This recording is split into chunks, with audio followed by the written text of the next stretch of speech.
Post-match chat with chaps for that Millwall podcast where it finished at the Priestfield Stadium, Gillingham 0, Millwall 2. To be honest, I don't really read too much into pre-season results. Sometimes performances as well, they don't necessarily mean much. But it was nice to get a look today at the team and how it was shaping up.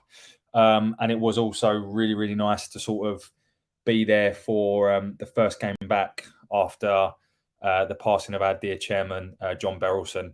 I actually sat in the Gillingham side because I only decided to go this morning. So that's why. And actually seeing the Millwall fans and the sort of crowd reaction, hearing them in voice singing about John Berylson, some of the flags that were there, obviously to see Neil Harris and Gary Rowett take the wreath over to the Millwall fans. There were some really nice moments today. And I think that's just the start. I think the game against Bristol City will be some spectacle from a remembering JB perspective. And I personally can't wait to sort of share my appreciation with his family who will be there. And of course, our new chairman, Mr. James Berylson, will also be there as well. So just thought I'd start off by saying that. I thought that was a nice moment, and it was great that Neil Harris, a club legend, no doubt, was a part of that. So that was nice to see.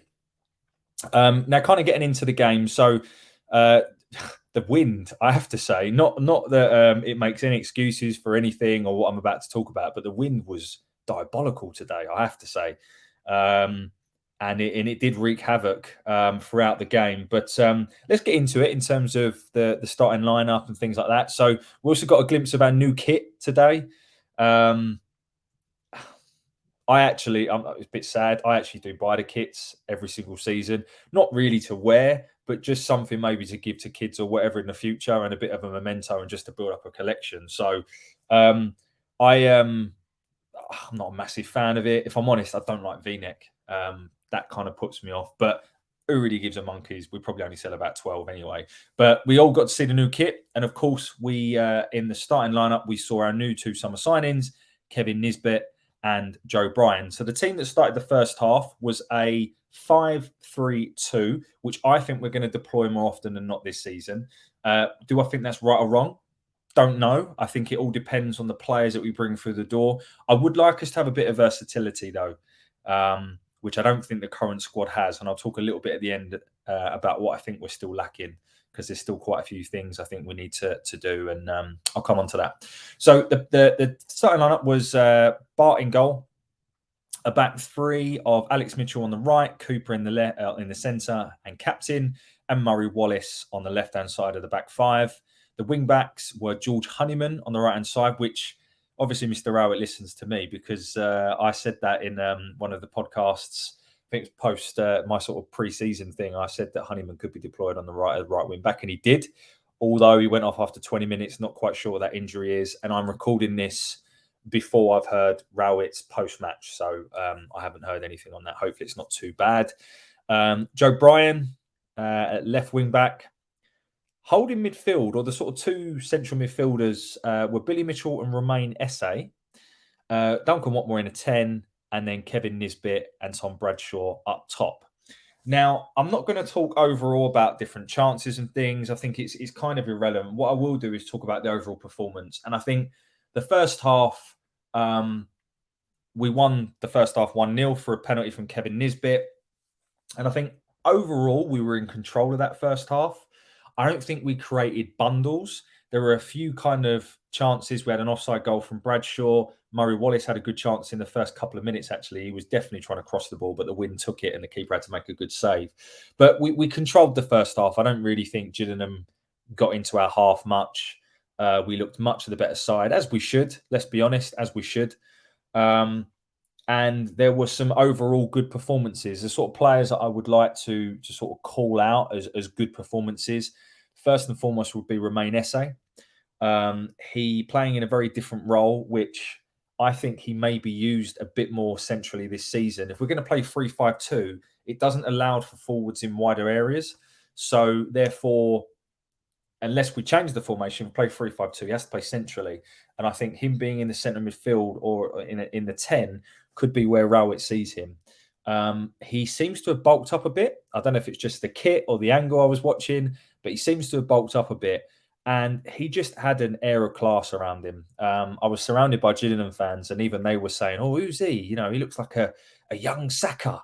They were saying, and you know, he just seemed to have that bit of class, that ability to spot things that others don't. At times, to put a calming presence and a foot on the ball, and dare I say it, some crunching tackles too. I thought he was very, very good in the first half, and that would have done his chances of being in the starting 11 for the start of the season absolutely no harm at all. So I want to give him a mention. I also want to give a mention to a couple other players that I thought were good.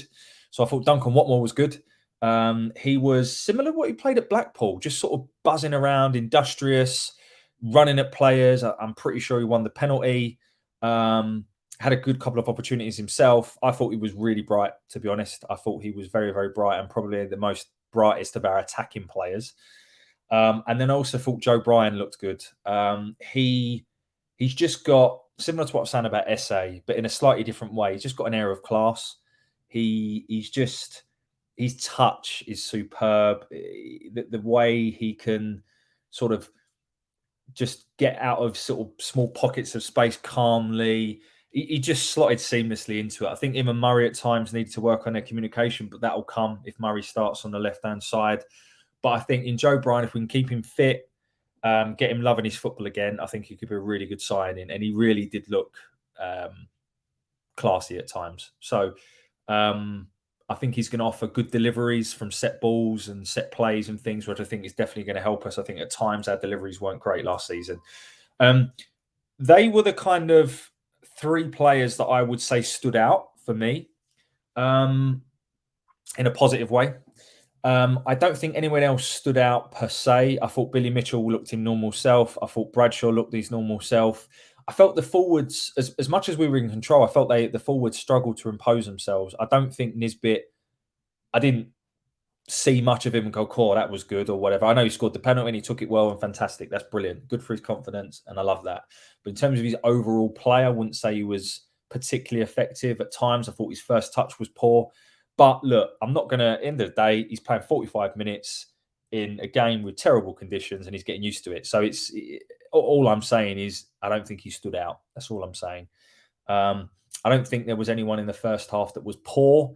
Alex Mitchell obviously starting on the right-hand side of defence. At times he looked a little bit shaky, but I felt he grew into the game.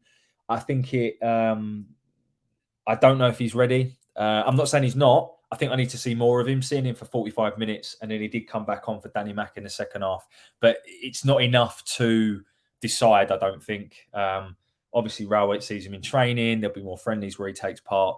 But I wouldn't, if it was my decision, I wouldn't want to rule him in or out at the moment. And I also think it depends on the recruitment we do, but I'll come on to that in a moment. So that was the first half. I don't think there's anyone else that I want to call out, to be perfectly honest. Obviously, it was a shame that Honeyman went off injured, but he looked fairly bright, but nothing really to sort of comment. Obviously, Danny Mack come on, also played most of the second half as well. So we'll go on to the second half, and a whole new 11 other than Danny Mack had already come on for Honeyman.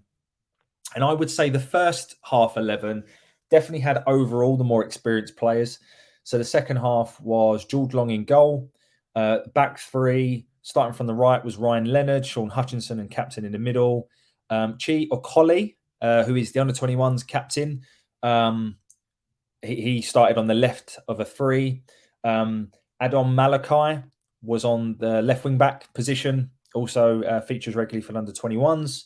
And then, of course, Danny Mack on the right. Two sort of holding midfielders were George Saville and George Evans. Zian Fleming in a 10, and up front, Adomu Imaku and Andreas Vogelsama. So that was the 11 that played the second half. And if I'm honest, it was night and day. The second half performance, I don't think it was very good. I don't think we composed ourselves very well. I don't know if it's because we're playing against the wind or it was the players. It just wasn't a particularly good performance. The two players for me that stood out were Imaku, who scored the goal. He stood out from an effort and an endeavour and persistence perspective. So a lot of running, a lot of chasing down. He won a lot of lost causes, In actual fact, his goal, I believe, came from him robbing the ball off one of their centre-backs, composing himself, and it was a very, very good finish. Overall, you can tell there's raw talent there for sure. Whether he's ready for the Championship or not will remain to be seen. But I liked what I saw of him. He was quite direct, which I think we lack. He didn't look really rapid, but he looked quick enough. But I wouldn't say he was, really, really rapid. He took his goal well, and his overall play I thought was pretty good. I would say he was one that stood out in the second half, but again, not from an overall wow quality player, but more just effort and endeavour. And then the second one that stood out, and this is really weird for me to say, was Jules Long. Now, I'm by no means saying that I want him as our number one come August the 5th, I think. Yeah, it is. I don't, and I'll come on to that in a moment. But I call what I see, and in this particular friendly, he made 2 or 3 very good saves in that second half. One where a collie had messed up. I'll come on and talk to you about him in a moment. Clean for on goal, come out and spread himself really, really well. One where the wind took it and he had to make a really good save. And then one that was caught bobbling around, I think, after a corner that he got down low to smother. So he actually made 3 very good saves. And if you watch that game in isolation, you'd be thinking what a top quality Championship goalkeeper is. But based on last season, we know that's not the case. So, but they were the 2 players that stood out. I don't think anyone else did. If I'm being honest, I thought Leonard probably looked okay. He looked like his normal self. I thought Hutch looked really shaky. I'm not convinced he is good enough to start every game in the Championship anymore. I said that in one of my previous videos, and I know that probably doesn't go down well. And I love Hutch, and he's done a lot of great things for this club, and he's a club captain. But I'm not so sure he can play 46 games in the Championship anymore. Okoli, I don't know if he was trying too hard or what, or the occasion got to him, or it was the weather. I don't know what happened, but he got caught in possession about 3 or 4 times. I think his overall defensive play when he was defending was okay, was fine, but he got caught in possession 3 or 4 times and almost, cost us at least 1 or 2 goals. So he needs a loan. I think a League Two side like Gillingham would be a really good fit for him. I think he needs to go and he needs to play games because there's definitely something there, 100%. He looks like a leader. He's built like a shit house.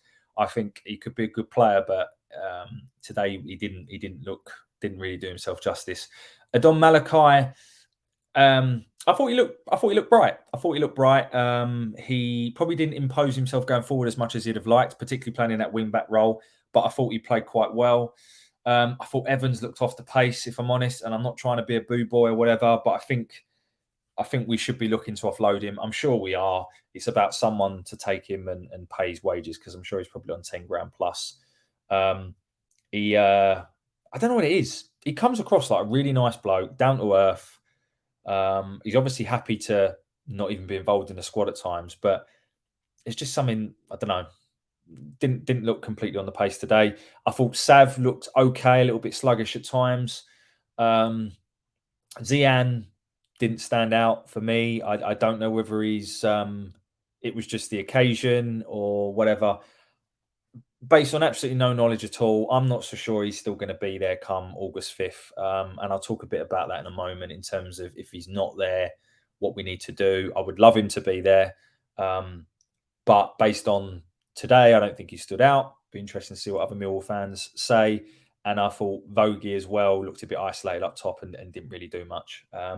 So that's kind of it overall. We won the game 2-0. I think Gillingham will be happy with their second half performance. I think Rowett will not be happy with the second half performance. And judging by, I was sitting right by the dugout. He was yelling at Hutch and Sav quite a lot, to be honest, telling him what he thought. And he definitely felt that we played way too, our line was way too defensive. The amount of times I was telling him to push up, he was telling the players to push up.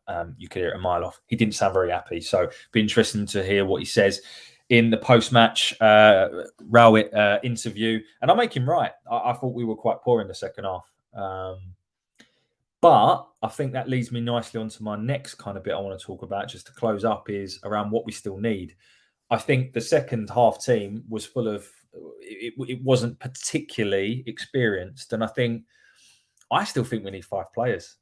I really do. And we've got 3 weeks to get them in the building. I totally understand that a lot of things would have been put on hold. So I'm sure if there may be players already lined up to come in. There's been all sorts of rumours of goalkeepers, central midfielders, blah, blah, blah, blah. I won't necessarily name names, but I think we need to do a fair amount of business because I've said this before. I think the league is going to be very competitive this year. You've got the likes of the 3 teams coming down. Other than Burnley, I think they're better than the other 2 teams that went up. And the 3 teams that have come up are certainly better than the 3 teams that went down. So it's a much more competitive league. You've then got teams like Birmingham, who I think have done some really good business in the summer. Bristol City have done some good business, or they may be about to lose their best player. Birmingham have lost Chong and Bellingham, but they have the likes of Dembele and player Bielik on a permanent, some good players. But anyway, I'm going off on a tangent here. The point is, I think we need to do more business if we want to be challenging for the top 6. And I think we need a goalkeeper. I can't judge George Long based on one performance in a friendly against Gillingham. I'm basing it on what I've seen over a period of time. I still think we need a goalkeeper. We've been linked with Mark Travers. That would be fantastic to bring in someone who's got Premier League experience, good age, probably knows a few of the boys from the island set up as well. So I think he would be a good addition. We need a centre-back. I think we definitely need a centre-back because we need someone who is going to compete with the group we've got. But I'm not sure Mitchell is up to it. I'm not saying he isn't. I haven't seen enough. But Colley's not up to it yet. So I think we need a centre-back that can play in a 2 or a 3. Obviously, Cresswell would be amazing, but I don't think that's going to happen. So we need a centre-back. So that's 2. I still think we need some more legs in centre midfield. Obviously, losing Shackleton, losing Styles. I don't think we've replaced that, and I think we need a central midfielder. We've been linked with Lewis Travis, who I think would be good for that role, playing in a 2 in a holding area. He also brings leadership to the group, which I've touched on in previous videos that I think is required. So I think he could be a good signing if we can prize him away. I always find it interesting because for us to be linked with a rival's captain, there must be something in it. It's just too random not to be. So I think there is something in it, and I think it must have legs because otherwise it would have been quashed a long time ago. I know John Dale Thompson's come out and said he's not for sale, but I think that's another way of saying that he is for sale. You've just got to pay the right money. So let's see. But I think we need another central midfielder that can kind of sit and hold. I think if Fleming is there, I don't think we need another number 10. If Fleming is not there, then we need to bring in another number 10. So I think that depends. So let's say for now, so you've got a goalkeeper, a centre-back and a centre-mid, and then possibly another one to replace Fleming if he's there or if he's not. And then finally, I think we need another striker because I think we need a different type of option. I think we need someone who's pacey. I think we need someone that can hold the ball up. And it depends how we want to play. My only concern is, by the players that we've let go and the players that we've brung in so far, we're not really set up to play wingers anymore because we've lost Burke, we've lost Bennett, Bury's going to go. We know that. That's our pace. That's our wingers gone. So unless you bring in players to replace them directly, which I'm not so sure based on the players we've been linked with that we're kind of set up to play a 3-5-2 only, or a very flat kind of formation, which, look, it can be effective. I would just like us to have a few different options to have that versatility. At the moment, I don't see a pacey winger in the side. And also don't see like a bit of a mobile target man. Nisbet may be able to hold the ball up in time. But from what I saw today, he's quite sort of stocky, but I don't know. I still feel we could do with sort of a mobile target man. Ellis Sims would have been amazing, but he's gone to Coventry for a fee rising up to 8 million, which just says it all.